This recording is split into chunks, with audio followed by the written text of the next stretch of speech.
On parle de plus en plus souvent de la circulation généralisée des nourritures.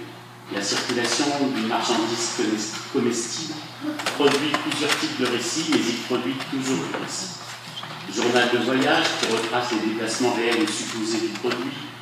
Chronique sociale qui varie en fonction des différents milieux auxquels ce produit est destiné. Mythologie qui rappelle les origines supposées, réelles ou fantasmées du produit. Récit symbolique, conte identitaire. Toutes ces dimensions narratives se retrouvent dans les discours des personnes, mais aussi sur les emballages qui enveloppent le produit et sans lesquels sa commercialisation ne peut guère intervenir. Pour cette présentation, je m'intéresserai à la circulation de la feuille de brique. La feuille de brique, ce produit simple, fait de farine, d'eau et de sel, venu de Tunisie en France jusqu'à la France au début des années 60, et qui, pendant une quinzaine d'années, est resté cantonné à la production domestique et familiale au sein des familles émigrées, pour apporter avec eux cette recette et ce goût, avant de se diffuser dans l'ensemble de la société française par le biais de la grande distribution. S'intéresser aux dimensions narratives d'une marchandise, c'est aussi s'intéresser à la marchandise en tant qu'œuvre d'art, non pas à l'œuvre d'art devenue marchandise du fait de sa reproductibilité technique, comme le disait Walter Benjamin, mais à la marchandise, à l'inverse un peu de l'approche de Benjamin, à la marchandise comestible, transfigurée par le travail du récit, transfigurée en œuvre quotidienne, à la façon exemplaire ou extrême d'Andy Warhol et de sa bouteille de Coca-Cola. Donc, revenons plus prosaïquement à la feuille de brique, que vous voyez là dans sa dimension la plus simple, qui jusqu'au début des années 70 est fabriquée à la maison, farine de blé dur, eau, sel, frit dans de l'huile chaude avec un œuf cassé ou du thon ou des pommes de terre, c'est une de ses consommations principales. À partir du début des années 80, autour d'une famille qui s'appelle la famille Castro, originaire de Tunisie, qui monte une entreprise dont vous allez voir l'usine, qui s'appelle Sofrabrique. Ce produit va se diffuser, sa recette va un petit peu changer, elle va être faite de farine de blé panifiable, d'eau, de sel, d'huile de tournesol, de conservateurs propionate, du calcium et de lécithine de soja. Aujourd'hui, plus de 250 millions de feuilles de briques sont vendues chaque année, plus de 14 millions de chiffres d'affaires. Ici, vous voyez une machine, en fait, qui, à partir de la machine à faire les crêpes, a été modifiée et qui institue un peu l'industrialisation de la feuille de brique. Ici, vous voyez l'usine qui est à Gonesse, en région parisienne, d'un produit familial, une production semi-industrielle, jusqu'à l'automatisation complète de la production et sa reproductibilité robotisée. Là aussi, vous voyez donc un peu, c'est la famille Castro, c'est l'entreprise principale, Sofrabrique. Donc pourquoi cette diffusion? On va y revenir au fur et à mesure de mon exposé, mais on arrive à l'essentiel. Voilà, l'essentiel, je vais juste donner quelques informations, mais j'en viens très vite au corpus d'emballage que mon enquête a permis de collecter et qui forme un récit diachronique de cette circulation, de cette biographie au sens de Kopitos. Donc ce récit, ce que j'appelle ça à chaque fois un récit, ce récit est le plus ancien. C'est celui qui a imposé de façon durable le produit. Il date du début des années 80. Pendant longtemps, une bonne dizaine d'années, ce récit, cet emballage, était en situation de monopole, du fait que l'entreprise Sofrabrique, installée à Gonesse, avait le quasi-monopole de la production. Cet emballage, ce récit est toujours présent dans certains espaces marchands. Les récits qui peuvent se lire sur cet emballage, que certains grossistes dénomment l'ethnique et que certains bouchers ou épiciers aujourd'hui dénomment la classique, l'ethnique pouvant devenir un classique, ce récit a été conçu assez pragmatiquement, à une époque, au début des années 80, où l'entreprise n'avait pas encore atteint le stade de développement qu'elle connaît. À cette époque, et ce point est essentiel, la feuille de brique n'était pas présente dans les grandes surfaces. Le marché, bien qu'en progression constante, se limitait aux populations immigrées ou issues d'immigration. La couronne, que vous pouvez voir, sans doute royale, au-dessus des lettres JR, peut être associée au Moyen-Âge. Les feuilles de laurier, la couronne de laurier en dessous, peuvent être associées à la culture grecque ou de manière plus diffuse à l'Antiquité. Tandis que les initiales JR, un peu mystérieuses, peuvent être associées à un des personnages de la série américaine Dallas, très populaire en France dans les années 80. Mais en fait, au cours de l'enquête, j'apprendrai qu'il s'agit aussi d'une marque appartenant à une petite entreprise de Marseille, dont le propriétaire s'appelait Journaux, JR, Rachetée dans les années 80 par Sofabrik, au début de son expansion, mais cette entreprise s'était elle-même inspirée du fait que ses initiales rappelaient la série télévisée. L'inspiration est donc liée à l'histoire familiale, le roman familial, de ces entrepreneurs, un roman familial qui, on le verra aujourd'hui, oblitère encore la biographie de cette marchandise. Mais au-delà, ou en plus de ces références, ce sont donc trois époques qui se chevauchent, Antiquité, Moyen-Âge, Amérique contemporaine. Trois époques qui sont aussi trois références civilisationnelles, qui par ailleurs, comme gomment et occultent la référence maghrébine ou orientale, référence historique qui constitue pourtant la référence historique réelle de la marchandise. Le récit marchand part vite dans la fiction, et l'anachronie débordante fait cohabiter sans complexe des fragments civilisationnels épars, fruits d'un libre collage presque postmoderne. Mais cette lecture, si elle n'est pas fausse du point de vue d'analyse iconographique, n'est pas non plus la plus opératoire au moment des interactions marchandes. Un récit peut en cacher un autre, c'est ce qui arrive assez souvent.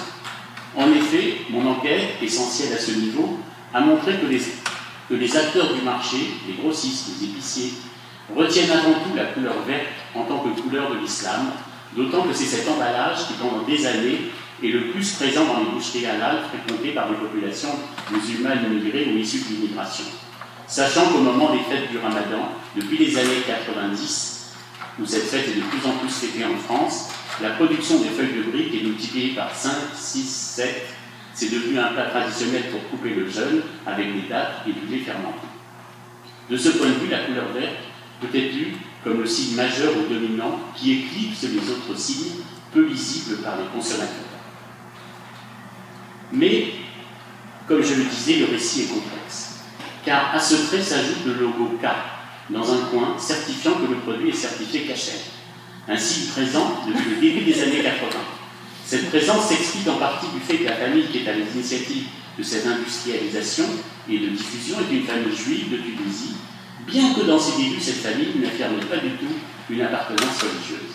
Il faut noter à ce sujet que ce signe également doit être historicisé, car il n'était pas présent au tout début de la production. Je n'ai pas d'exemple d'emballage de cette époque. Il est arrivé dans la première moitié des années 80, à la suite de la demande de plus en plus pressante des boucheries cachères, autre lieu de diffusion de la feuille de brique, qui à l'époque se sont multipliés dans Paris. Cette certification morale est donc une réponse à une demande de certains acteurs du marché et ne relève pas de l'initiative des producteurs qui un peu plus tard vont s'approprier cette certification, en affirmant au fil des années une appartenance plus forte à la religion.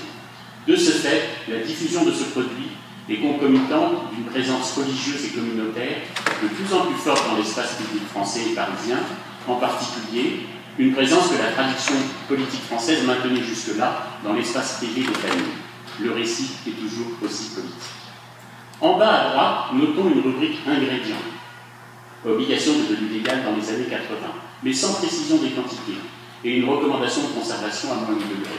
Donc ici, un fragment de discours nutritionniste, hygiéniste, scientifique, et dans ce sens qui n'est pas complètement étranger à une dimension morale. Une partie du récit qui va se complexifier au fil des années et de l'imposition croissante des normes européennes.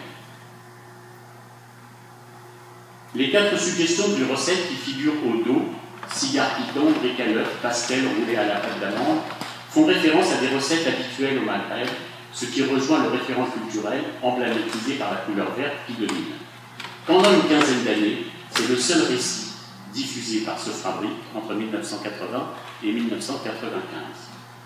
Mais très vite, avant que le produit ne soit diffusé par les grandes surfaces, la sortie du marché immigré se fait par le biais des restaurateurs et plus particulièrement par le grossiste Métro, chez qui les restaurateurs vont s'approvisionner. Les restaurateurs sont vite séduits par le côté économique et diététique de la feuille de brique par rapport aux pâtes faites avec du beurre. Un récit plus fonctionnel fait son apparition. C'est le premier récit atopique, sans aucune référence à l'origine du produit. Rapide à mettre en œuvre, souplesse accrue, créativité assurée pour recettes salées et sucrées.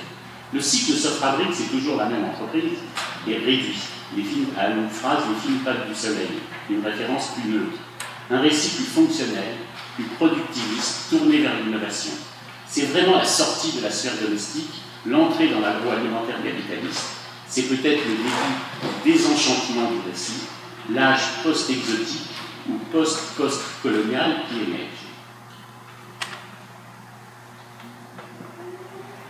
Alors, oui, là c'était encore un autre aspect du restaurateur où la brique ronde est devenue carrée. Donc, par souci aussi d'économie, dans la mesure où quand on ouvre un paquet, il y a du gâchis quand elle est ronde et il y a moins de gâchis quand elle est carrée. Donc, c'est la suite de ce discours productiviste. Donc, pendant tout un temps, le marché s'est partagé entre ces deux récits, ethnique versus non ethnique. Alors que la production augmente régulièrement, l'immigration plus stable, Ramadan plus fêté, début de la sortie de la sphère immigrée, la feuille de brique rentre dans la grande distribution, mais elle rentre par la périphérie des grandes surfaces, c'est-à-dire des magasins comme Leader Price et Franprix, qui sont tous les deux, disons, en bas de l'échelle sociale de la grande surface. C'est toujours l'entreprise Sofrabrique qui fabrique le même produit, mais qui est enveloppé différemment, qui assure la production, mais ces moyennes surfaces sont fréquentées par des couches très populaires, et en particulier des populations immigrées ou issues de l'immigration. C'est le packaging Leader Price. Là, le récit change. Il est essentiellement géographique. Un paysage fait explicitement référence à l'Orient ou à l'image que l'on avait de l'Orient.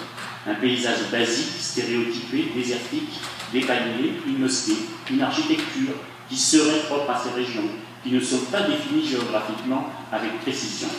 On peut ici parler d'orientalisme populaire, paysage désuet pour des populations issues de l'immigration, d'abord parce que beaucoup d'entre elles ne connaissent pas vraiment ces pays, qui sont ceux de leurs parents ou de leurs grands-parents, et que ce paysage est exclusivement rural, un rural daté, hors de tout développement économique, presque préhistorique. Au verso, les mêmes recettes traditionnelles, mais le mot n'est pas utilisé, cigare piquant, bric à l'œuf, pastel roulé à la pâte d'amande, et 2 recettes de farce. Les ingrédients sont mentionnés sans précision sur les proportions. Cette tendance à fabriquer un orientalisme populaire localisé va s'accentuer en 2000 quant à la suite d'un conflit familial, parce que la famille Castro, c'était M. Castro et Mme Castro, et il y avait également le frère de Mme Castro qui travaillait dans l'entreprise. M. Castro est décédé précocement, et donc après, il y a eu un conflit de pouvoir très fort entre la sœur et le frère. C'est très important pour comprendre, vous allez voir, la suite de l'évolution des récits. Donc, à la suite d'un conflit de pouvoir au sein de l'entreprise de Sofrabrique entre le frère et la sœur, le frère décide de créer son entreprise, une entreprise concurrente, avec la même technologie et produisant exactement le même produit. L'entreprise s'appelle Les Mille et Une Feuilles, avec pour marque Millpick. Ce conflit pousse le récit vers l'authenticité, car le frère, face à la sœur, a besoin de dire « c'est lui l'authentique ». Ici, on fabrique l'authentique feuille de brique. Ici, on fabrique l'authentique feuille de brique, car le frère a besoin, face à la sœur, d'affirmer cette authenticité. Toujours présent dans des espaces marchands où les populations immigrées sont présentes, le récit est fortement, là aussi, historicisé et localisé. La vraie brique tunisienne, c'est la première fois que la référence à un pays apparaît. C'est la première fois. De plus, la présence centrale d'une femme maghrébine, identifiée comme telle de par ses habits, sa coiffe, ses bijoux, sa tunique, fait référence à l'usage domestique familial du produit. Sa présence fait aussi référence à une cuisine féminine, maternelle. Sur l'un, le soleil souligne la référence géographique, le climat, tandis que sur l'autre, un dôme oriental cadre l'emballage récit. Le terme vrai souligne que le territoire est site d'authenticité, le récit est bilingue ou partiellement bilingue, on y retrouve les termes arabes qui eux aussi désignent l'authenticité du produit, mais à travers une expression qui peut se traduire littéralement par notre cuisine. Le récit, là aussi, invente un terroir orientaliste, ou un terroir immigré, à destination principalement des immigrés, issus de l'immigration maghrébine, dont beaucoup n'ont pas connu ce contexte culturel, beaucoup sont nés en France, un peu sur le même mode que les terroirs sont inventés pour des Parisiens qui ne connaissent pas le contexte campagnard de leurs parents ou de leurs grands-parents. Dans les 2 récits de Millbrick, la couleur verte reste centrale et la certification religieuse cachère reste présente. Rappelons qu'elle rencontre les prescriptions musulmanes de l'interdit des graisses de porc. De plus, les normes européennes qui s'imposent dans ces mêmes années obligent à faire figurer sur les emballages les proportions des ingrédients, protéines 6 grammes, matière grasse totale, glucides totaux, matière sèche, cendres, etc., ainsi que la valeur énergétique. Le récit hygiéniste s'enrichit donc, parallèlement à l'accentuation du localisme, ce n'est pas contradictoire.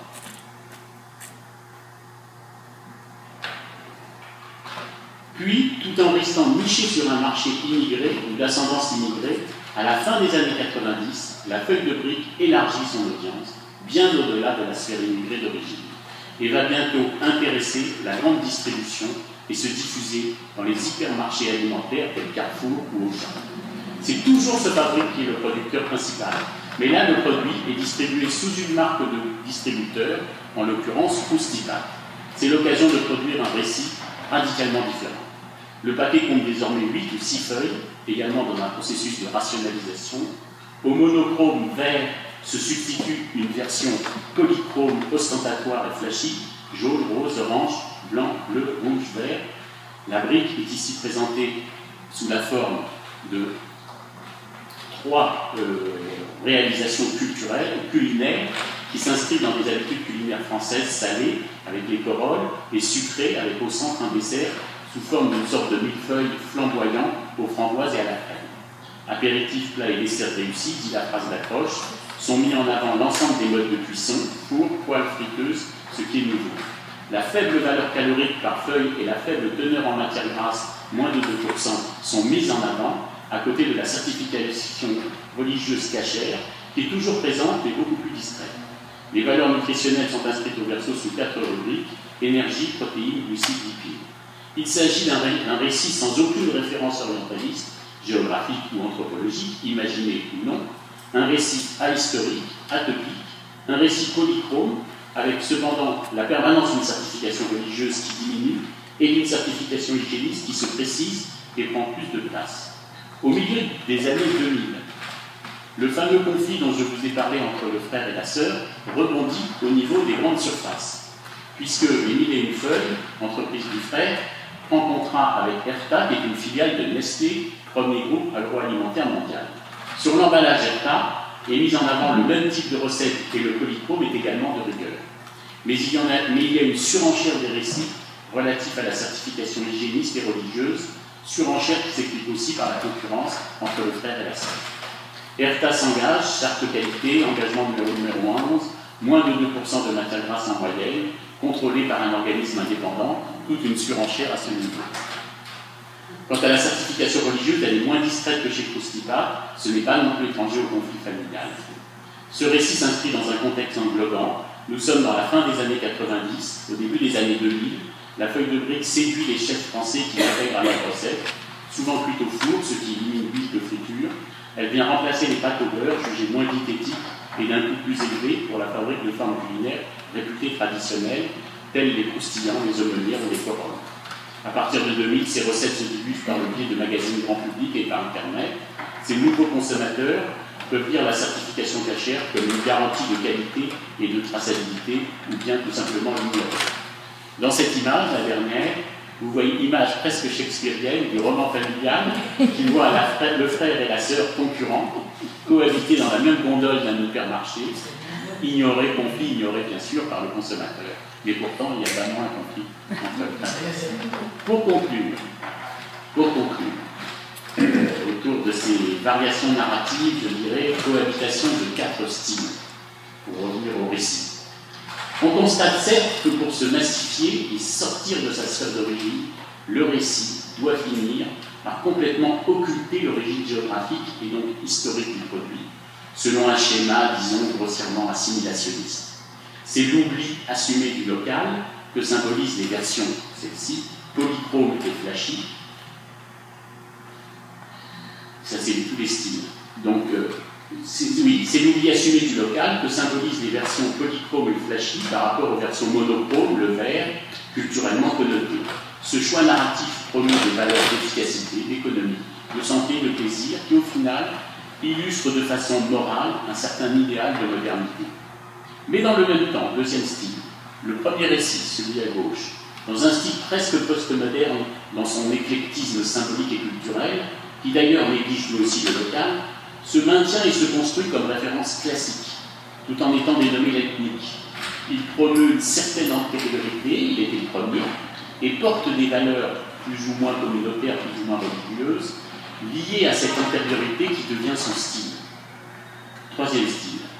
Dans d'autres lieux se racontent des récits plus localisés, mais non moins imaginés, qui inventent un orientalisme populaire paradoxal, un peu sur le mode de l'invention du terroir, un orientalisme populaire qui vise le plus souvent des populations issues de l'immigration, mais souvent coupées de liens autres qu'imaginaires avec leur temps. Et ce style promeut des valeurs de simplicité, d'authenticité, je dirais de terroir émigré. Enfin, quatrième style, sans oublier le style des professionnels et des restaurateurs, qui occulte l'origine historique complètement du produit, qui le transforme, mais tout le monde le transforme, qui le transforme, le produit, au profit de valeurs rationalistes et productivistes tournées vers l'innovation. Voilà, la circulation de la feuille de brique est un récit ou un cœur à plusieurs voix. On peut se demander si, par-delà les idéaux cosmopolites qui sont évoqués ici ou là, quand on parle de circulation des nourritures, cette circulation ne finit-elle pas par créer de nouvelles frontières sous forme de récits finalement peu traductibles les uns aux autres, car finalement de plus en plus normaux.